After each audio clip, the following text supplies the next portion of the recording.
여러분 환영합니다. 오늘도 바쁜 일상 속에서 잠시 시간을 내어 이 대화의 자리에 함께 해주신 여러분을 진심으로 환영합니다. 네, 환영합니다. 매일 막 쏟아지는 엄청난 정보의 홍수 속에서도 그저 겉핥기식으로 아는 것에 만족하지 않고 진짜 삶의 즐거움을 놓치지 않으려는 여러분의 그 호기심, 정말 대단하다고 생각합니다. 맞아요. 오늘 이 깊이 있는 탐구의 시간에는 듣고 계신 여러분도 저희와 함께 테이블에 앉아있는 제3의 멤버라고 생각해 주시면 좋겠습니다. 좋습니다. 자, 오늘 우리가 함께 파고들 흥미로운 자료는 야고보서 5장 1절 해설 .docx라는 문서입니다. 짧지만 아주 묵직한 통찰을 담고 있는데요. 네, 아주 강력한 텍스트죠. 오늘 우리가 살펴볼 내용은 야고보서 5장 1절에 대한 해설인데 조독근의 해석이라고 지나가듯 말씀드릴 수 있겠네요. 아무튼 이 자료가 담고 있는 통찰이 아주 놀랍습니다. 네, 흔히 성경이나 고전 텍스트에서 부자에 대한 경고가 나오면 우리는 무의식적으로 은행 잔고가 엄청나게 많은 억만장자들이나 갑질하는 사람들을 혼내는 내용이구나 이렇게 생각하잖아요. 그렇죠. 나와는 상관없는 이야기라고 선을 긋게 되고요. 하지만 오늘의 미션은 그 고정관념을 완전히 깨부수는 것입니다. 맞습니다. 이 텍스트가 사실은 물리적인 부를 향한 단순한 질타가 아니라 우리 모두의 내면적 상태를 날카롭게 꼬집는 실존적이고 심리적인 거울이라는 점을 분석해 보려고 합니다. 자, 이걸 하나씩 풀어보죠. 네, 오늘 우리가 마주하게 될 이 거울은 생각보다 훨씬 더 우리의 내면 깊숙한 곳을 비추고 있습니다. 어쩌면 우리가 가장 숨기고 싶어하는 심리적 기적 말이죠. 보통 부자라고 하면 화려한 저택이나 막 고급 스포츠카, 꽉 찬 주식 계좌를 먼저 떠올리시겠지만 하지만 오늘 우리가 다루는 이 텍스트에서의 부유한 자는 철저하게 인간의 내면적 상태를 가리키는 메타포입니다. 물리적인 지갑의 두께가 아니라 영적이고 심리적인 자아의 비대함이라는 거죠. 정확합니다. 스스로 완벽하게 채워져 있다고 믿는 그 오만한 심리 상태를 이야기하고 있는 것입니다. 자료를 꼼꼼히 읽어보니까 여기서 말하는 부자가 단순히 돈이 많은 사람을 뜻하는 게 아니라고 아주 명확하게 선을 긋고 시작하더라고요. 네, 그 내면적으로 부유한 자, 다시 말해 스스로 정신적으로나 물질적으로 결핍이 없다고 착각하는 사람의 특징을 세 가지로 나누어 설명하고 있습니다. 첫 번째 특징이 바로 자기 중심적인 사람이라는 건데요. 이게 야고보서 4장 13절에 나오는 묘사와 연결되어 있더라고요. 오늘이나 내일 우리가 어떤 도시에 가서 1년을 머물며 장사하여 이익을 보리라고 말하는 사람들이죠. 맞아요. 자신의 능력과 계획만을 맹신하면서 내 삶은 내 통제 아래 있어 라고 믿는 상태를 뜻합니다. 그런데 솔직히 말해서 저는 이 대목을 읽으면서 약간 의문이 들기도 했어요. 어떤 부분에서요? 아니, 현대사회에서 미래를 대비해 철저하게 계획을 세우고 자기 사업에 자신감을 갖는 건 그냥 책임감 있는 어른의 기본 태도 아닌가요? 이게 왜 내면의 파산이나 오만함으로 연결되는 건지 조금 헷갈리더라고요. 아주 예리하고 중요한 질문입니다. 표면적으로 보면 그저 부지런하고 계획적인 현대인의 모습 같죠. 오늘날의 자기계발 문화나 소위 허슬 컬처에서는 오히려 권장되는 덕목이기도 합니다. 그렇죠. 갓생산다고들 하잖아요. 네, 하지만 이 텍스트가 지적하는 것은 계획을 세우는 행위 그 자체가 아닙니다. 그 계획 이면에 깔려있는 절대적인 확신과 통제에 대한 환상을 꼬집는 것입니다. 통제에 대한 환상이요. 삶이라는 것은 본질적으로 불확실하고 우리는 언제나 예기치 못한 변수 앞에 취약한 존재입니다. 그런데 이 내면의 부자들은 하나님이든 대자연이든 운명이든 자신보다 더 큰 무언가의 개입이나 삶의 불확실성을 완전히 배제해버립니다. 오직 자신의 지성이나 자본, 자신의 통제력만이 유일한 상수라고 믿는 거군요. 맞습니다. 나는 외부의 도움 없이도 내 삶을 완벽하게 경영할 수 있다.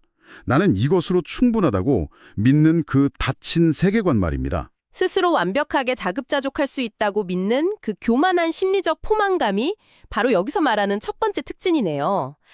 듣고 보니 확실히 이해가 됩니다.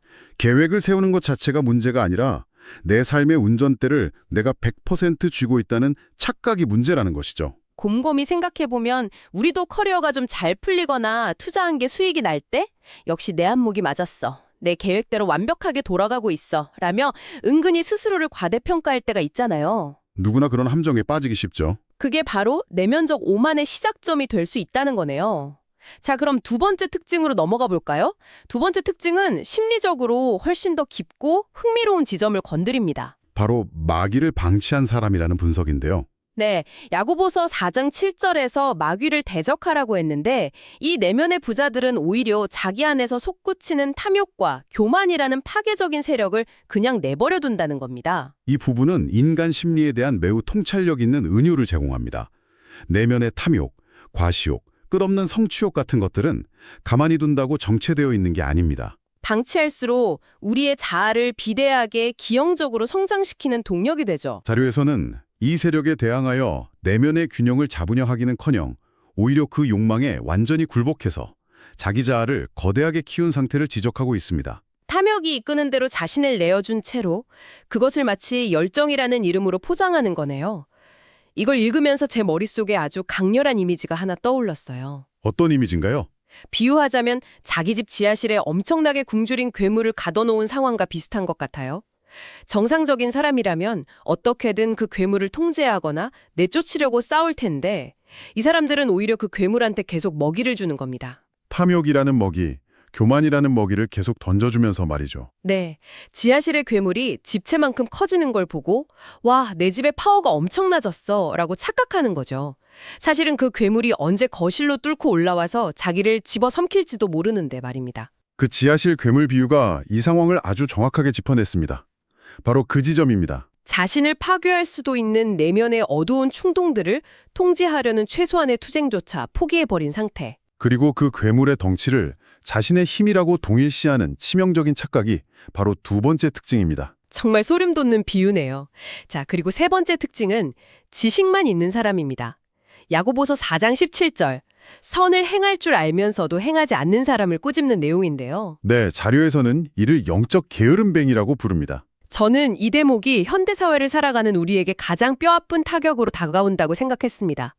무엇이 옳은지 머리로는 기가 막히게 잘 알면서도 자신의 안위와 이익을 포기하기 싫어서 실제 삶에서는 아무것도 실천하지 않는 거죠. 현대의 정보화 사회와 정확히 맞닿아 있는 지점입니다.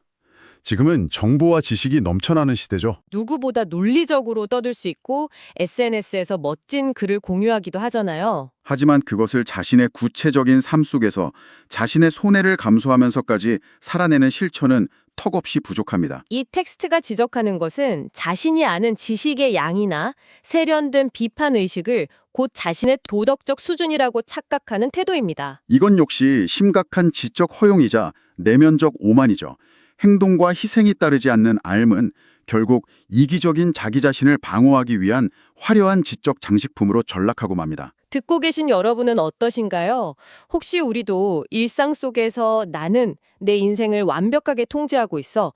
난 옳은 게 뭔지 아는 깨어있는 사람이니까 꽤 괜찮은 사람이야. 라며 스스로를 부유하다고 굳게 믿고 있지는 않은가요? 겉보기엔 세상에서 가장 성공하고 지적으로 보이며 완벽하게 자신의 삶을 구축한 것 같은 사람들이죠. 그런데 야고보는 충격적이게도 곧 이들에게 비참함에 임할 것이라고 경고합니다. 여기서 대화의 흐름을 조금 깊게 가져가 보죠. 여기서 진짜 흥미로운 부분은요. 네. 왜 이들에게 고난과 비참함이 찾아오는 걸까요? 이 텍스트는 단순히 너희는 교만하니까 신이 번개를 내려서 벌을 줄 거야 라는 식의 1차원적인 인과응보를 이야기하지 않더라고요. 네, 그 비참함이 도래하는 메커니즘을 설명하는 방식이 이 자료에서 매력적인 점 중 하나입니다. 자료는 첫 번째 이유로 이미 받은 위로라는 개념을 제시합니다. 이미 받은 위로요? 스스로 부유하다고 착각하는 자들은 절대적인 진리나 미래에 주어질 영원한 평안을 현재 자신들이 누릴 수 있는 즉각적인 물질적 쾌락과 완전히 맞바꿔버렸다는 것입니다. 떠로 나오는 달콤하고 자극적인 음식들을 미친 듯이 시켜 먹습니다. 당장의 성취감, 사람들의 인정 같은 것들이죠. 배가 부르니 만족하고 계산까지 끝내버립니다. 결제 완료 도장에 찍힌 영수증이 이미 발행된 거예요. 남은 진짜 위로는 없다는 서늘한 통찰이죠. 맞아요. 진짜 삶의 위기가 닥쳐올 때 이제 메인 요리를 주세요 라고 요구해봤자 소용이 없다는 겁니다. 왜냐? 이미 정산이 끝났으니까요. 남아있는 위로의 잔고가 0원이라는 사실을 마주하는 순간 그 자체가 엄청난 비참함이 되는 거잖아요. 완벽한 확장입니다. 그 영수증의 잔고가 0이라는 자각은 자신의 존재 기반이 텅 비어있음을 깨닫는 실존적 파산 선고와 같습니다. 화려한 성취들이 사실은 허기진 영혼을 채울 수 없는 에피타이저에 불과했다는 깨달음이네요. 그리고 두 번째 이유가 이 메커니즘의 핵심을 찌릅니다. 이 비참함은 외부에서 징벌처럼 날아오는 것이 아니라 철저하게 자기 자신이 만들어낸 자추한 결과라는 점입니다. 아, 그 언어적 유희를 다룬 부분 말이죠. 언어학적으로 접근한 대목이 정말 인상 깊었는데 듣고 계신 분들을 위해 헬라어 단어의 연결고리를 조금 더 자세히 풀어주시겠어요? 네, 자료에 명시된 헬라어들을 보겠습니다. 내면의 괴물을 방치한 채 끊임없이 쌓아올린 교만한 자랑, 즉 나는 내 힘으로 모든 것을 할 수 있다는 태도를 헬라어로 알라조네이아라고 합니다. 알라조네이아요? 이 알라조네이아는 본질적으로 매우 허구적인 성벽입니다. 자기 중심성으로 지어진 모래성 같은 것이죠. 자아가 이렇게 비대해지면 질수록 아이러니하게도 그 내면은 조그만 외부의 충격에도 걷잡을 수 없이 무너져 내리게 됩니다. 사업의 실패나 건강의 악화 같은 충격 말이죠. 거짓된 자아가 깨지는 그 고통스럽고 끔찍한 상태, 즉 비참함을 뜻하는 헬라어 단어가 바로 탈라이포리아입니다. 탈라이포리아. 다시 말해 알라조네이아를 높이 쌓을수록 그것이 무너질 때 겪게 되는 탈라이포리아의 낙폭은 기하급수적으로 커지는 것입니다. 구조적 필연성이죠. 와, 그러니까 내가 오만함의 탑을 10층 높이로 쌓으면 무너질 때 10층에서 떨어지는 고통을 겪고 100층 높이로 쌓으면 100층에서 추락하는 비참함을 겪게 된다는 거네요. 자신이 안전하다고 믿으며 두른 갑옷이 사실은 벼랑 끝으로 자신을 밀어내고 있었던 겁니다. 이걸 아주 강력한 시각적 은유로 표현한 부분이 녹슬어버린 영혼입니다.